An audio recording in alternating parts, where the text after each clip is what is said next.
A new love is coming into your life on today's Oblyron Divination.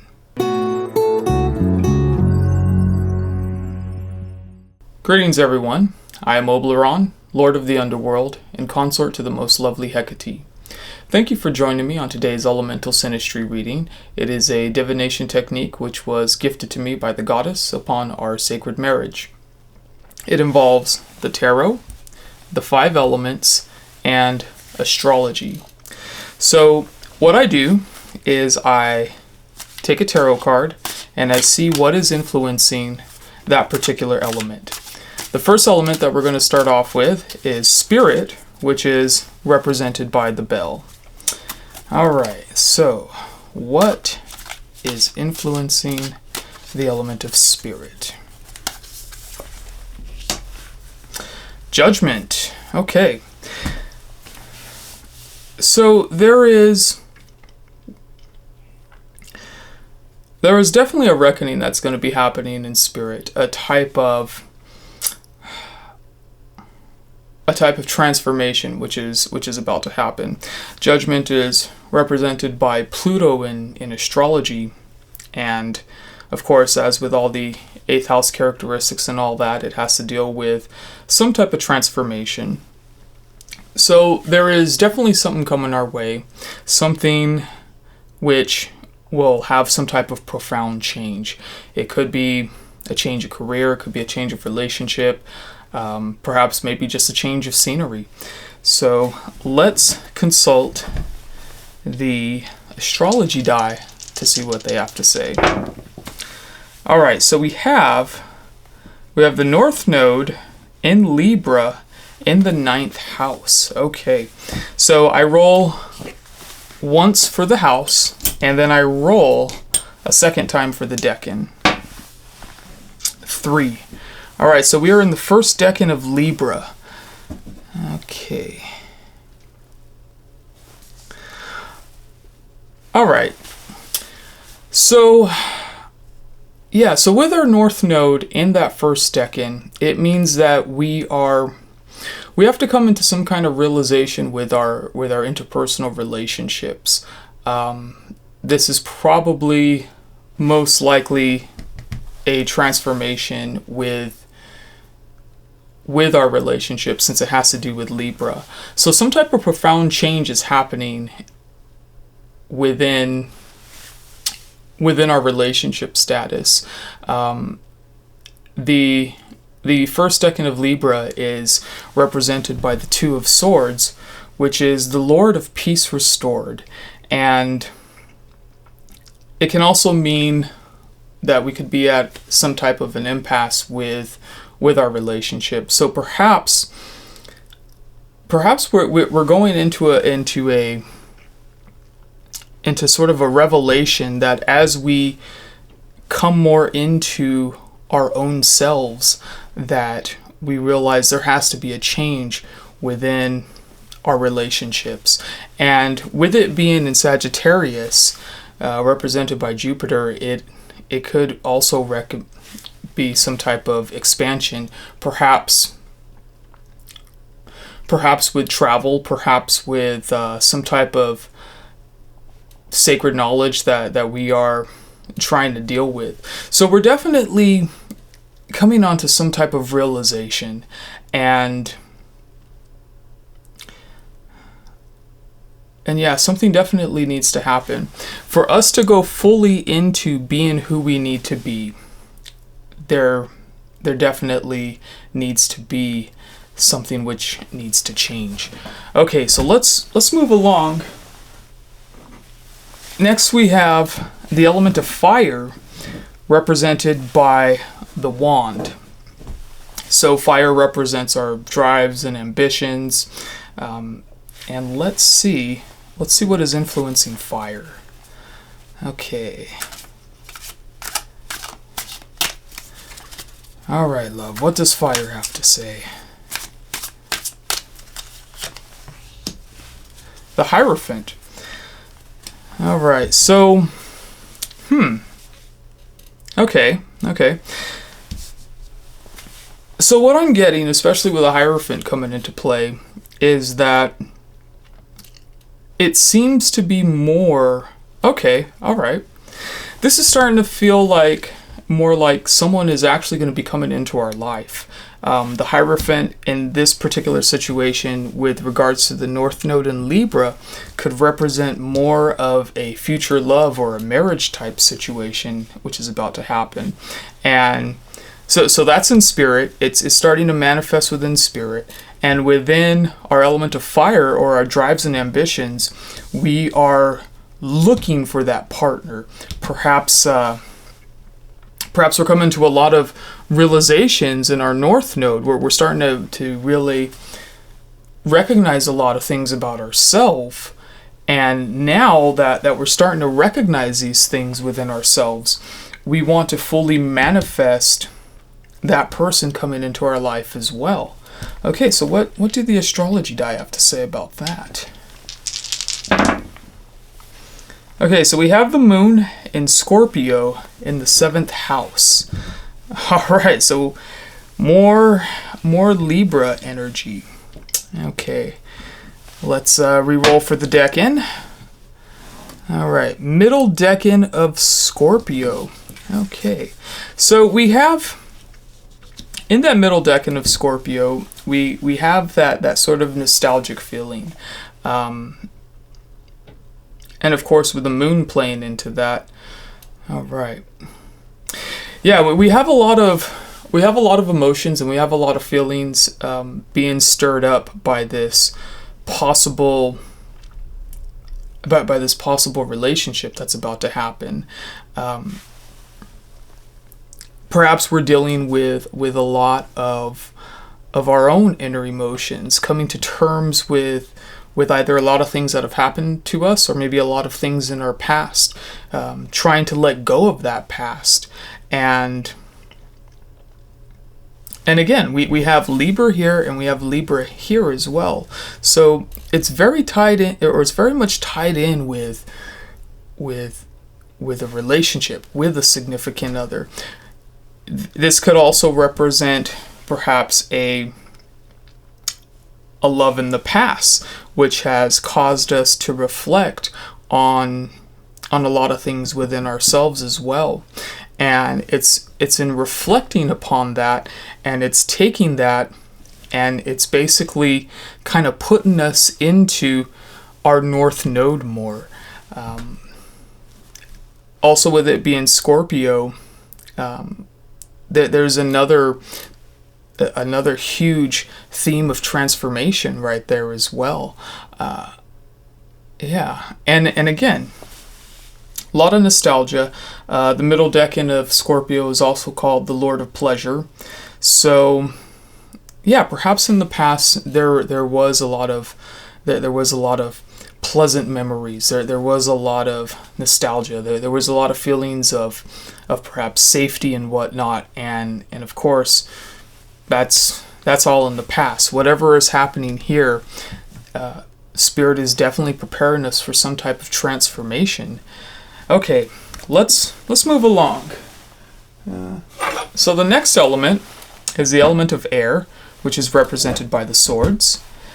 And let's see. What kind of tarot card is influencing our element of air?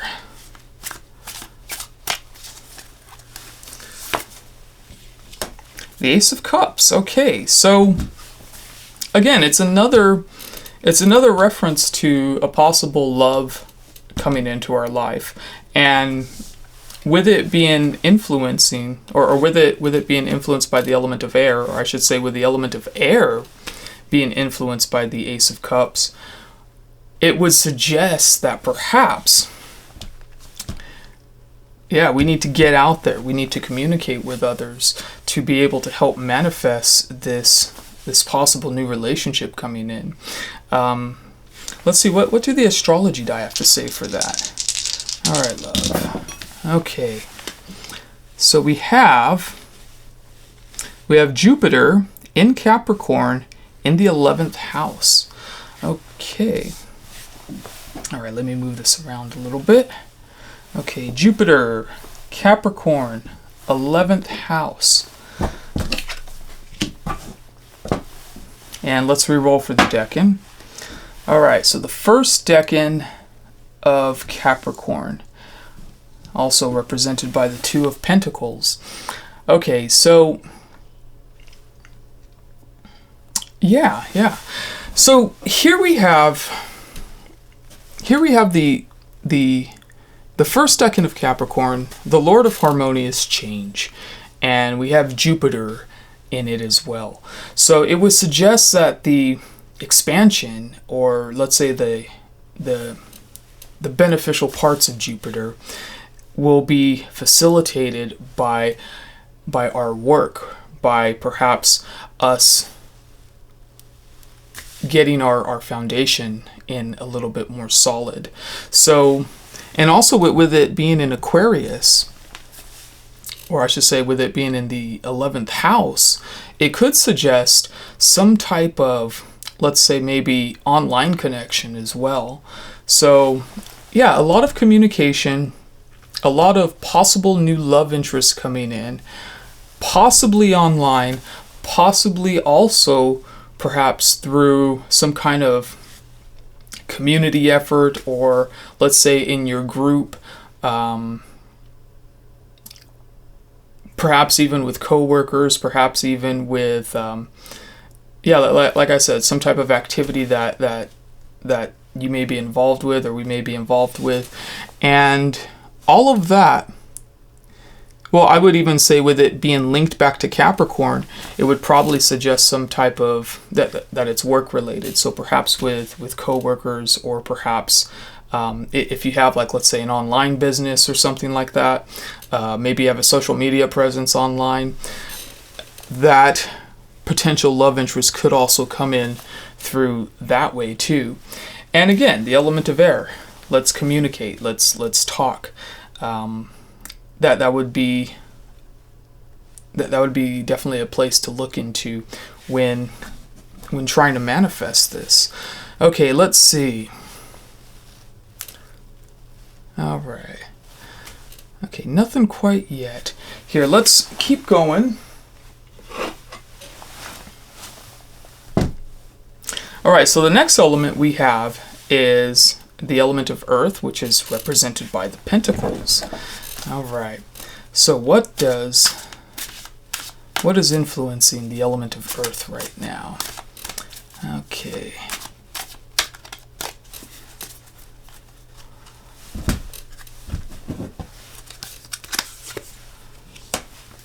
All right, inverted Five of Wands.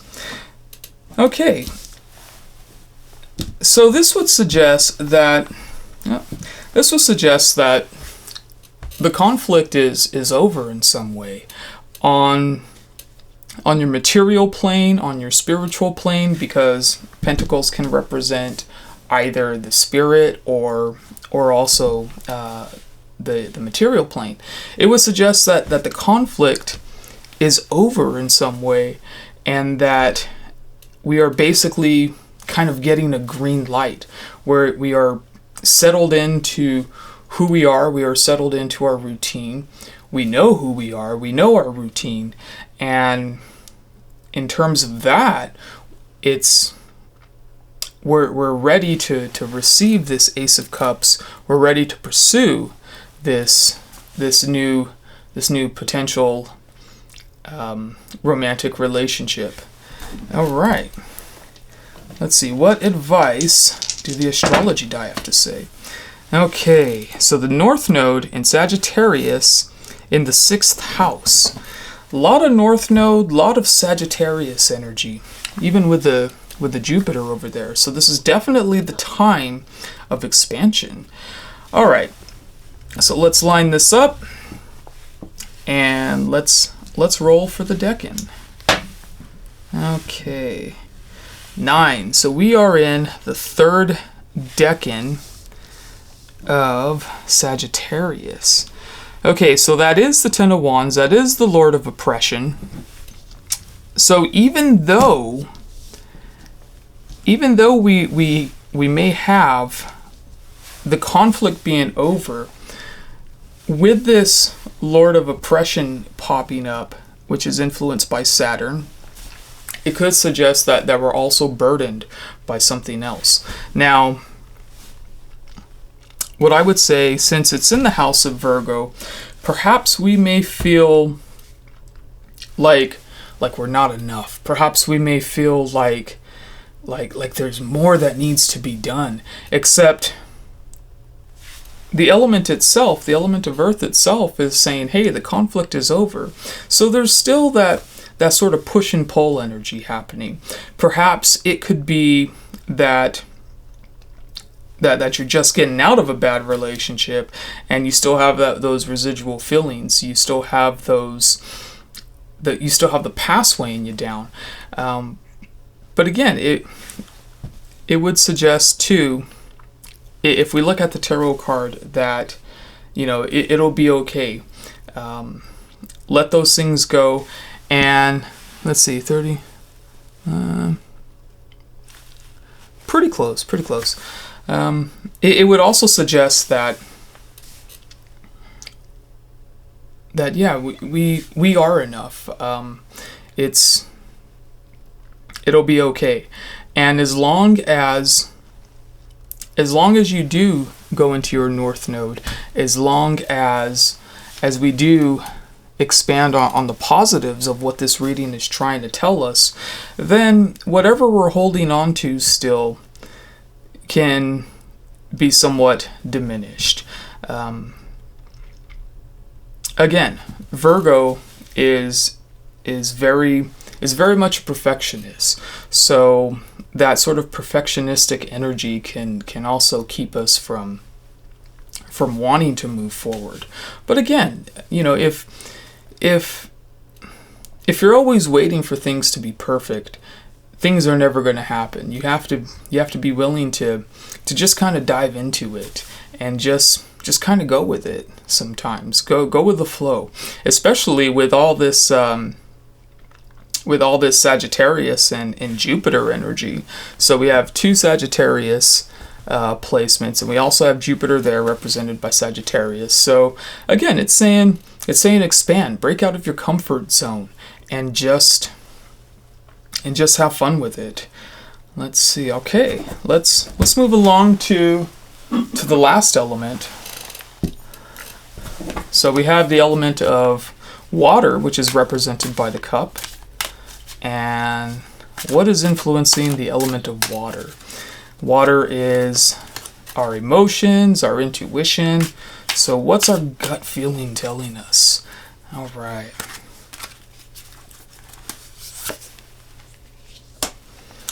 Inverted Two of Wands. Okay. Yeah.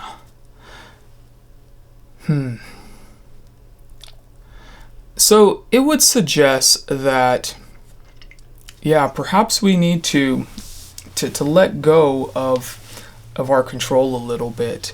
Yeah,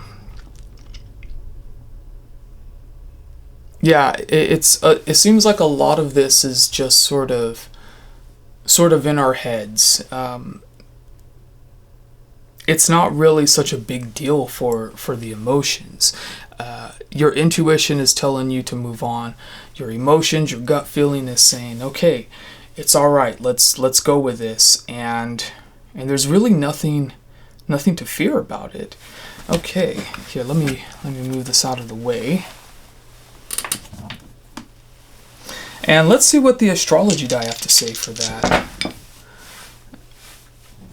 Okay, so we have Uranus in Aquarius in the 6th house. So another 6th house placement.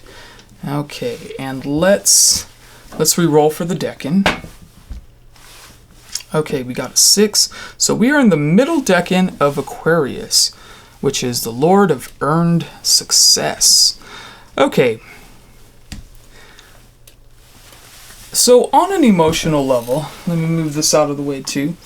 On an emotional level, it would suggest that we're already there. And again, it's kind of reiterated with this card, with the inverted Two of Wands. We are already there, and it's really not a big deal. Uranus is is the sky. It's also another very sort of rebellious and expansive type of placement. And that combined with Aquarius, which is also ruled by Uranus, it's saying it's time to just let go. It's all in your head. Just move on. Your emotions are fine. Your intuition is fine. And look at this. Go out, communicate. Go out and seek that new love. There's a huge transformation in spirit coming anyways. So, also another 6th house placement here with Virgo. It's trying to tell that perfectionist that it's okay. And if you notice here, we actually have a conjunction with these two, with the element of earth and with water. So when we have that conjunction, it sort of amplifies those energies too. And what these are both saying is it's really pretty much the same thing. It's saying, look, the conflict is over, you're already there, and whatever is happening, whatever we might be scared of, it's really not a big deal anyways. So just go with it. Let it ride. Let's see, what other aspects do we have?